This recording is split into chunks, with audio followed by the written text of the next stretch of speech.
Hello, ladies and gentlemen. It's Ukrainian talk show on Pod TV. My name is Sasha Star, and we have our guests. We'll start with Dr. Jonathan Lockwood. Welcome to the show, Jonathan. Hey, there I am. There you are. And Ivan, Good to be here. Kyiv, Ukraine. Welcome to the show, Ivan. Hello, Sasha. Hello, Jonathan. Hello to everyone. Okay, so since you have a movie, let's just start with it, okay? Okay. Let's do it. Supplies of Western weaponry have become a game changer on the battlefield in Ukraine. But Russia claims the expensive high-precision systems have fallen into the wrong hands. It's time now we find out the truth. Western weapons could end up in the hands of criminal groups in the Middle East, Central Africa and Asia. The false message spread by the Russian MFA sounded loud enough to sow the seeds of doubt in ordinary minds. Concern sparked in July 2022, when the Financial Times published an article that implied NATO and the EU sounded alarmed that the Western systems could be smuggled to the EU black market after having been supplied to Ukraine, though the article provided no evidence of this. This narrative was picked up by some Western politicians. US Congresswoman Victoria Spartz called on the Congress to oversee the provision of weaponry to Ukraine. Of course, this rhetoric was highly appreciated by the Russian government, who immediately started the engine of their propaganda machine. At first, the United States monitored the use and distribution of their donated weapons in Ukraine remotely. But since autumn 2022, the US military personnel has been conducting supervision and control on the ground. In late October 2022, the Department of State issued a press statement in which it announced the US planned to counter illicit diversion of certain advanced conventional weapons in Eastern Europe. A fact sheet published by the Department of State reads, "Intense internal demand for use on the battlefield by the Ukrainian military within Ukraine is assessed to be impeding black market proliferation of small arms and guided infantry weapons from Ukraine." Of course, a part of donated material may have and obviously did happen to be in the hands of the Russian military, because occasionally the Ukrainian army is forced to leave its positions and abandon the weapons. And the Department of State assumed Russia would use these weapons to spread propaganda and to conduct false flag operations. Other allies of the United States, including the EU, have also been closely observing the delivery, distribution and use of the weapons they provide. The EU, being a union of 27 different nations and with its open and transparent policy, would definitely report about cases of misuse or smuggling of Western weapons. At the same time, EU officials have not made any public statements about the alleged smuggling of weapons provided to Ukraine. In this case, Russia is using a propaganda technique known as a false dilemma. One day spread the idea that the West has only two options: keep providing weapons which will end up in the wrong hands, which is obviously fake, or cease supplying Ukraine and thus ensure their own security. But this is not a real dilemma for the EU. They keep helping Ukraine and call on other countries to carry on too. So don't let anyone fool you and follow facts, not fakes.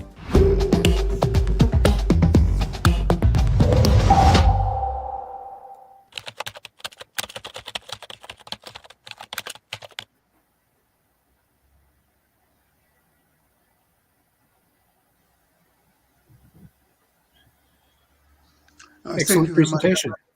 Excellent presentation indeed, and unfortunately it's truthful presentation, because there are a lot of voices, as you know, in the West, and not only the West, about all kinds of fake scenarios, And I'd like to mention something interesting that I think I told you on the last program then that Russians came up with the idea that Zelensky is a war criminal and on a list of wanted men.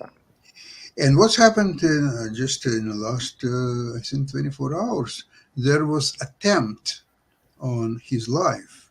So they are first try to justify the horrendous atrocities, the criminal proceedings, and then they're trying to implement it. Not very successfully though, thank God. And I don't think they will succeed actually. And I don't understand why they are doing only on the third year of the war, not on the first or second, but on the third. Jonathan, what do you think about it? Well, I see that. I see it the attempt to foment or create the conditions for an assassination or of Zelensky as a war criminal as an act of desperation on the part of the Russian military or Russian government, because obviously the other military means are not working.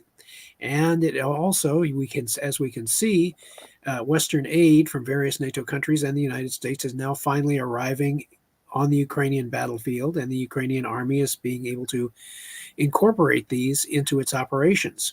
And as we've seen just recently, the supplies across the Kerch Bridge have stopped, according to it essentially has been rendered inactive, which, although they aren't emphasizing it as much as they should be, this signals that it is going to be increasingly difficult for the Russian military to supply and reinforce its forces occupying Crimea. This is setting the stage for a potential offensive counterstroke by the Ukrainians to follow up, completely isolate the Crimea from Russian reinforcement and logistics, and set the stage for a successful counteroffensive into Crimea by Ukrainian strategic reserves.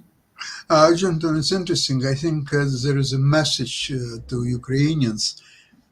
Please don't destroy this bridge because we are not using it anyway. So what are you going to gain by destroying it? Because we like breaking things, especially if they're Russian. No, Especially if they're not legal, because Right. this is probably one of the largest illegal constructions in the world. So it should be just not destroyed but demolished. No one gave any permission to build it, so it's it never been illegal. existent. It's against the nature. It's against the geography. It's really something else. But very interesting. I was listening yesterday a program with Rustam Ali Zadeh, and he's a very, very good military expert from Azerbaijan, friendly to Ukraine. And there are a lot of interesting topics, but one of them was actually, he was asked by I think, Alena Kurbanova. She's a leading lady in this interview. And so she asked him, look, with all your war experience, he's a general, he used to fly aircrafts from, including F-16s and so on. So she asked him a question, look, if you would be in charge of Ukrainian armed forces, and you have now ATACMS and so on, would you destroy now the Crimea bridge? His answer was very, very interesting. And he said that technically it's possible to do. Now, the ATACMS themselves is not enough. You need also the sea drones and ATACMS and some other weaponry. Together, they can do the job. No doubt about that. Now, with ATACMS, if you have, all you have is, 20 ATACMS, I wouldn't waste them on a Crimean bridge. Now, if you have 500 ATACMS, then sure, yeah, you can start 20 and just see just for fun what's happened. Okay, so there is some damage done, or it's completely destroyed, or whatever. So it makes a lot of sense. But because there is still continuous supply from the Donbass and region to the Crimea, very little will be accomplished now by destroying Crimean Bridge, because the supply is still going on from Donbass through the corridor. So what you should do, and I don't know the real plans of Ukrainian armed forces, but I would think that they are preparing summer attack against Russians. And if part of the attack will be to sever this corridor from Donbass to Crimea, and then and only then you also destroy Crimean Bridge, and that will be the end of Crimea. Whatever is there are some armies or whatever is there, it's making them incapacitated, and you could take over Crimea. And that, by the way, alone could spell the end of the war. Ivan, what do you think about this possibility? Sounds like a plan. But good. Hopefully a good. Sounds like a good one too. Yeah, but hopefully nobody knows real plans of Ukrainian military command, and nobody knows. Nobody knows real possibilities and resources. Of course, for us it's bad news, because we can't build any forecasts about the upcoming directions of strikes, etc. But from the Ukraine as a part of this war, a country which was invaded, it's actually good news, because hopefully Russians don't know any information about Ukrainian possibilities as well. So hopefully it will be a surprise for them, or will know, will not, because nobody knows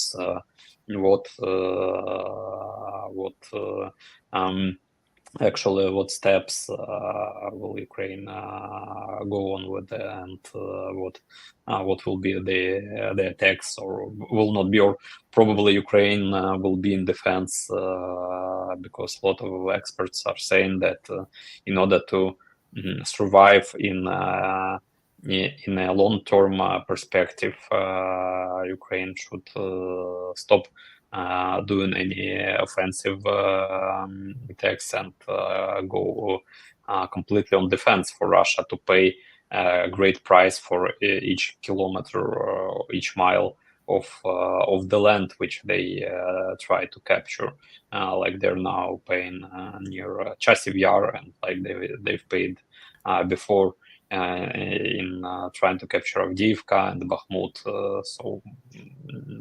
Actually, Ivan, one question she asked him as well, that Russians, definitely they're preparing some kind of attack, but who knows when and what kind of attack. But most likely it will be the attack to take over the Kharkiv, which is the second largest city in Ukraine, and that would cement Russian attack in Donbass, taking all Donbass region and Lugansk and so on. And she told him that from what she heard, there are a huge group of Russian military which is readying itself only to attack the Kharkiv, and it's about 30 to 40,000 Russian soldiers. And he said that something, you must be kidding, because to take place like Kharkiv, you need at least 200 and better 300,000 people. You cannot with 30, 40, okay, you can take Avdiivka with this group, you can take Bakhmut. You cannot take a 2 million city like Kharkiv with 20, 30, 40,000 people. Particularly when you talk about engaging in urban combat in a built-up city, that was demonstrated in World War II, that urban combat is extraordinarily expensive, and costly in terms of casualties. And the Ukrainians are even better prepared to wage that kind of combat than arguably during World War II. So that is going to be a very costly experiment for the Russian military.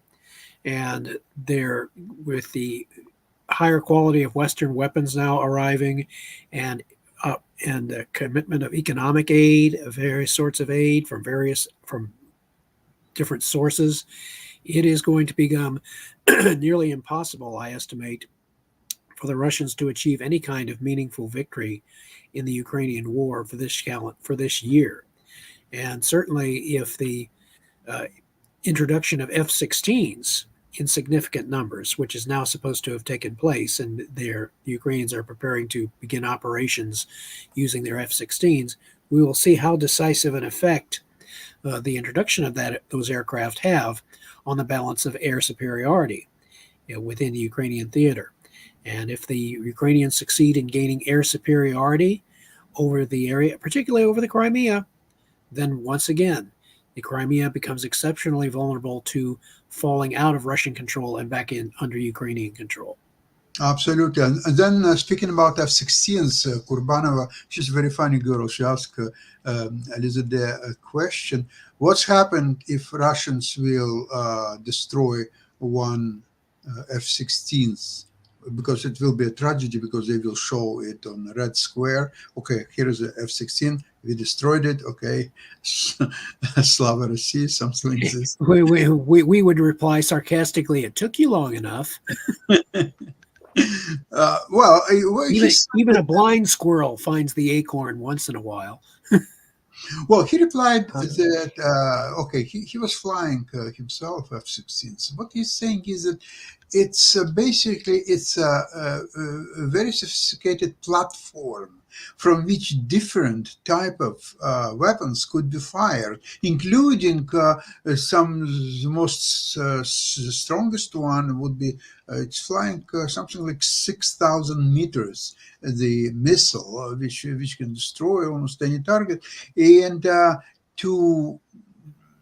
some F-16s probably will be destroyed during this campaign. But again, you don't have one F-16s or even 10 F-16s. You will have a number, and even one will be destroyed. It's not going to change anything at all, because you destroy one and you get 10 new F-16s. You destroy another one, you get 20 new F-16s, and then what you're going to do? Then your destroyers will be destroyed faster than you can destroy F-16s. Ivan, what you have heard about the possibility of destroying F-16s? As any weapon, obviously it can be destroyed, but I've seen a recent analysis of how many planes Russia lost in Ukraine, comparing to the Ukrainian losses of airplanes. And just to remember that Ukraine has old Soviet Su-24, Su-25 and MiG-29. No more modern Soviet or Russian upgraded planes. And Russia has more modern upgraded planes like Su-34, Su-35, MiG-31, etc.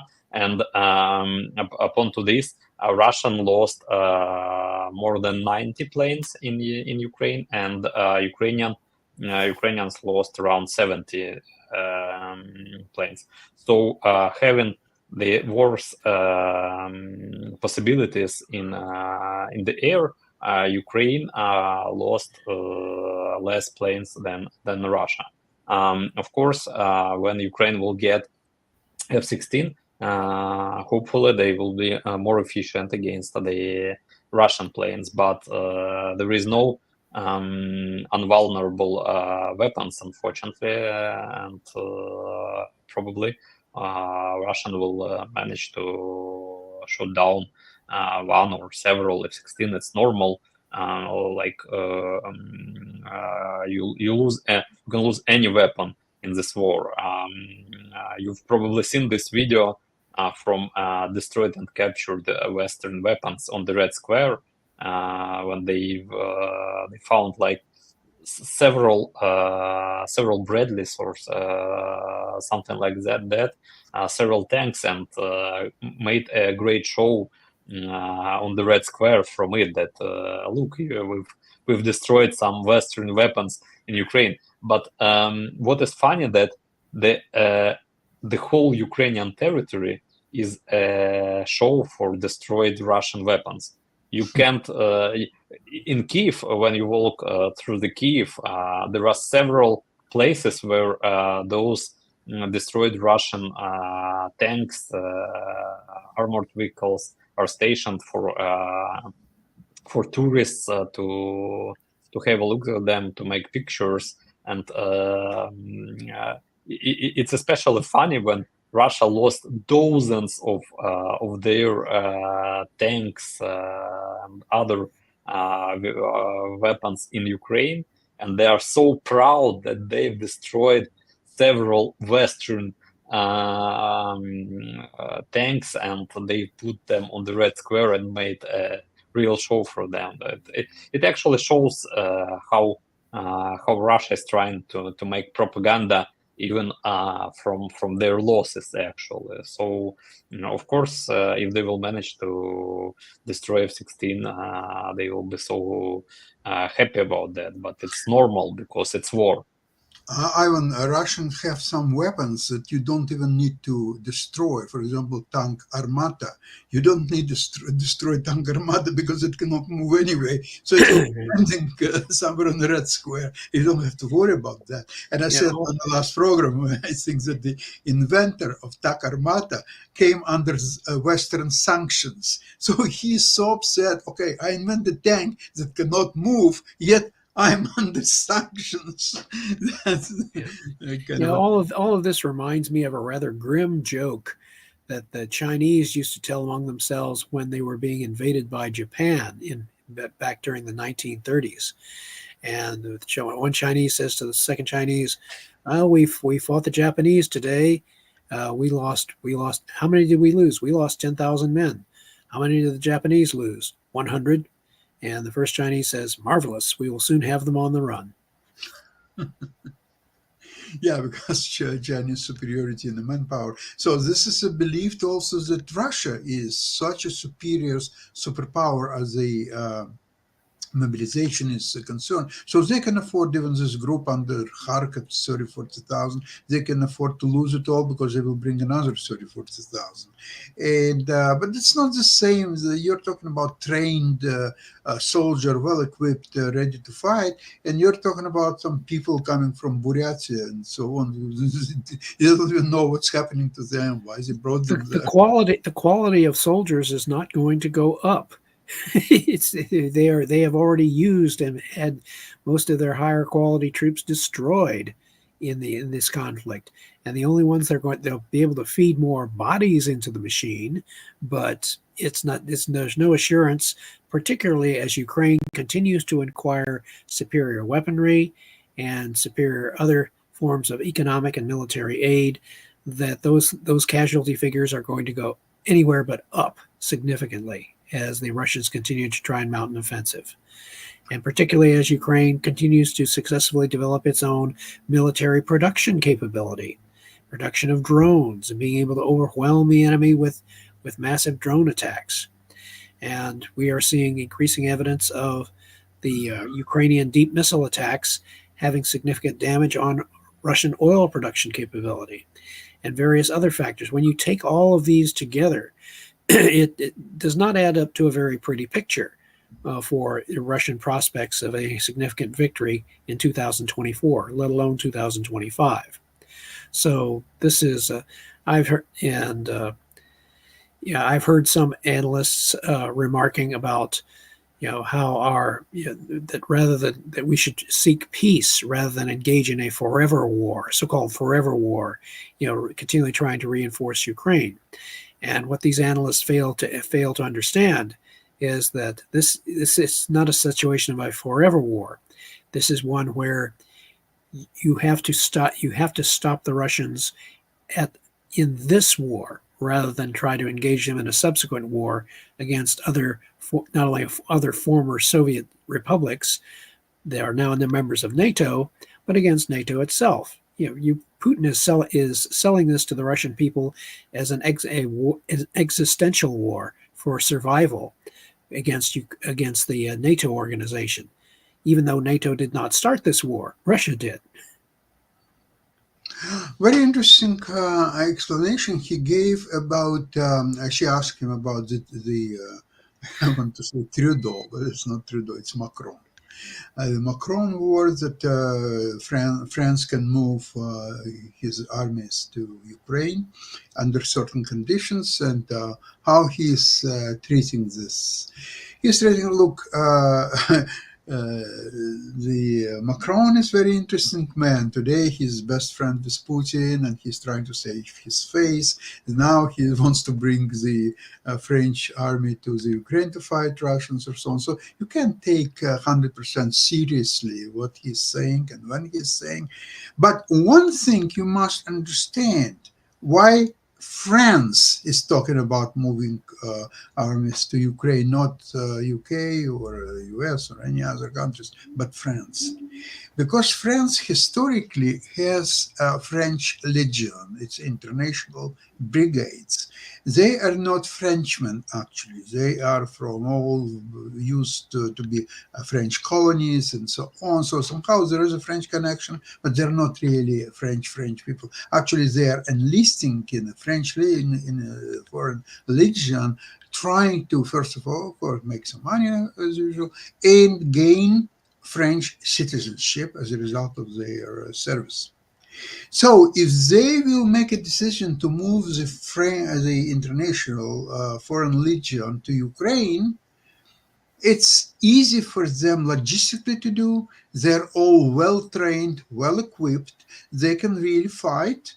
And it could be a great help to Ukraine under certain conditions. Now, what are these conditions? Nobody knows for sure, but two of them were mentioned. One, if Russians will somehow screw the Ukrainian front line and somehow to get ahead somewhere. And second of all, if Russians will continue the attacks against innocent Ukrainian population, and that will be very, very annoying, and I think he could do that.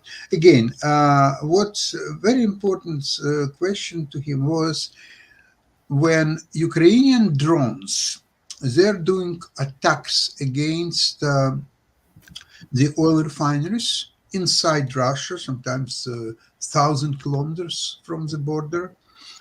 And another choice would be to attack the real military targets. What is better to do? Or both? Or what's his opinion? He says that, look, the war is being fought on several levels. One is the front lines, another one is economic war, the psychological war, the public relation war, and so on and on. So nothing would tell you that if you destroy the oil refineries, you don't attack the military complexes. You can actually do both. Because one, there are different targets and they accomplish different things. The oil refineries is part of economic war, but it also direct oil supply to the fighting Russian machine, the military machine. So this is a very juicy target. And actual military targets, just as well, if even not more so. So both targets are legitimate, both working to Ukrainian advantage. What do you think, Jonathan?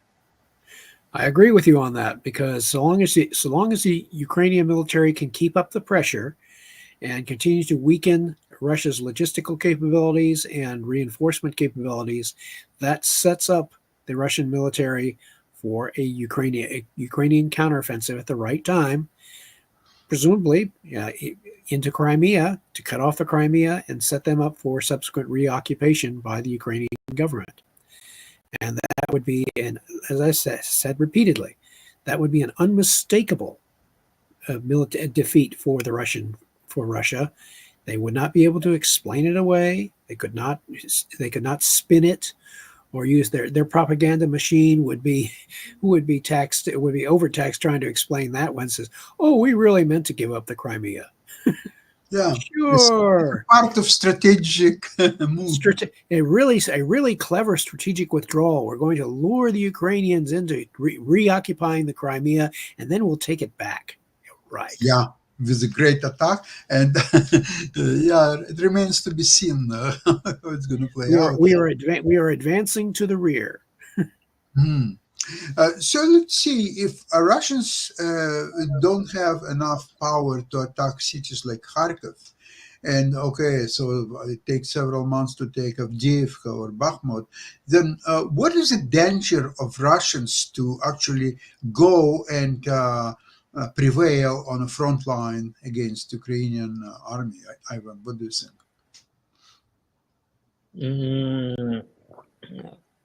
Actually, I don't know, because nobody knows what they do, where they will strike, and what measures they will take. So the time is coming. It's already May, and their so-called major strike was announced to start in May, in June, so it's not so much time left to see where it will happen. But obviously they are preparing. But I agree with what Jonathan said before.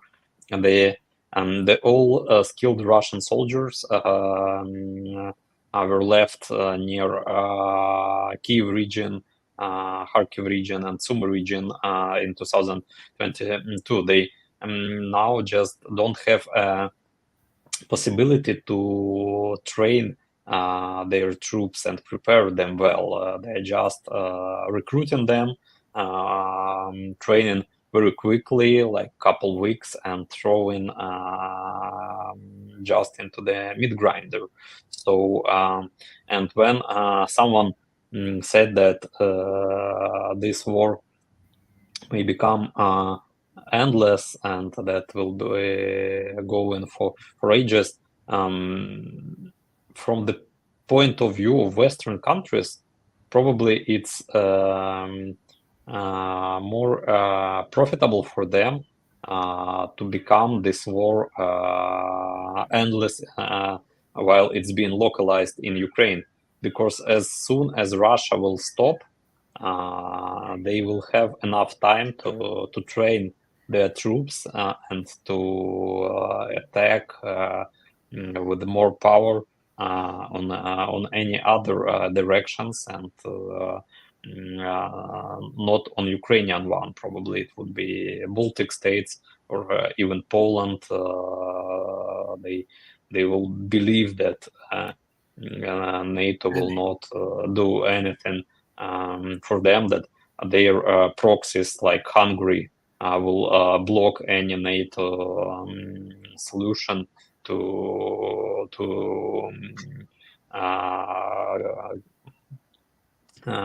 use joint NATO forces to repel this invasion, and Poland or Baltic states will be on their own, and probably some specific countries only will be able to assist them, because the decision of NATO would be blocked by Hungary in order, because they're playing together with Russia. So let's see. Okay, finally, the last question. She asked this expert from Azerbaijan, she asked him, what is the truth? There are some voices in the West saying that Ukraine has to survive before the US election, and then it will have to go for some kind of a peace with Russia, and that's the best case scenario, because now Ukraine is much more in danger of a Russian attack than even in 2022 when they attacked Kiev. And another school of thought is, and so whether it's, well, the question is whether it's true or not, And he said that in 2022, Ukraine was in much more danger to be conquered by Russia when they attacked Kiev, and they were like, they even took the airports, like Zhuliany and the Gostomel, and which is just, they were attacking like crazy, and they had their summer ammunition to wear during this upcoming victory parade or so on. So then was a real danger. But now, what kind of danger is now? Russia cannot penetrate Ukrainian front line. Ukrainian getting all kind of help from the West, which wasn't available in 2022. So how you can even compare both? And the peace, well, I think at this point, Russia needs more peace than Ukraine, because Ukraine can, okay, you're talking about forever war. Well, Ukraine actually can fight forever war. And Russia can't, because they have to bring every month new 30, 40,000 people in the front line. Oh, they're all gone? Okay, here's another 30, 40,000. Oh, this gone as well. Okay, we'll bring another 30, 40,000. And how many times Russia can bring every month new 30, 40,000 people? It's like it's food for the meat grinder. That's all what there is there. So yeah, yeah. So this is so. When eventually he was asked, so what are the Russian options? How they can win this war? He said, ask Russians. They are the expert of winning wars. Jonathan, how far away is there from winning war, really? How far away? Say again, please. How far away Russians from winning this war? And what is the actually winning the war? What that means? Well, they will take all Ukraine. If you're looking at it from the declared Russian goals at the outset, it is clear that that Russia wants Ukraine to cease to exist. Yep. They don't think that Ukraine is a legitimate country. Basically, their goal is to eliminate Ukraine as a sovereign nation and to occupy it and to reabsorb it into Putin's vision of a restored Russian empire. And that would be only the first step based upon what we're hearing from various Russian spokespersons. So they are very far away from that, particularly achieving that goal, particularly as the Western allies and various NATO nations realize what is in store for them should Russia actually win its war in Ukraine. So they are mobilizing their resources and committing it to seeing that Russia not only does not win, but is actually eventually repelled from Ukrainian territory, that Ukraine eventually gets back control of the Crimea, and that they will take subsequent steps, I would predict, once Russia is forced out of Ukraine, and we have at least some sort of armistice, if not a formal treaty. I don't see a treaty in the offing, but more like an armistice. So then it would be a case of Ukraine joining NATO, or Ukraine joining the European Union, and a process of reconstruction and restoration of Ukraine's position, and basically making Ukraine the eastern bulwark of NATO. And then the other suggestions I've made about creating that global ballistic missile defense system so that Putin won't even have the threat of a nuclear strike. His nuclear weapons will be rendered impotent and obsolete. And I've described before how that would happen. If that would ever happen, Putin will kill himself before it. He cannot. That, as I've said before, the one thing that the Russian leadership fears, and Putin in particular, given his brandishing of his nuclear arsenal to the extent that he has been doing, the one thing he fears is the potential of U.S. technology in operating in conjunction with its NATO allies to create a global ballistic missile defense system that neutralizes the one thing that makes Russia a great power in its own estimation, its nuclear missile arsenal. We have the means to do it. Like the Germans in 1918, when they saw these various advances in technology during the First World War, they were able to take those and assemble them in a new and innovative way to create blitzkrieg. Now we have, in the present century, we have the various technological means and tools, if properly directed and put together, to create a system which will neutralize nuclear missile arsenals not only of Russia, but also China, Iran, North Korea, or for that matter, any rogue nuclear state that seeks to use nuclear weapons as a means of intimidation and coercion. Yeah, Jonathan, totally agree with you. And finally, today is 7th of May, inauguration of Mr. Putin as a president. And speaking about France, again, they're planning to send troops to Ukraine, fight Russians at the same time. They are the only one civilized country who has representation in Moscow on his inauguration. No United States or UK or Sweden. There is no any other country except France from the Western Bloc. Go and figure out the French mentality. Huh? It's not simple. Yeah. Maybe they're just doing a field reconnaissance in the Moscow, so that's why they. Well, the last time they were in Moscow was Napoleon. Yeah, that's right. Yeah.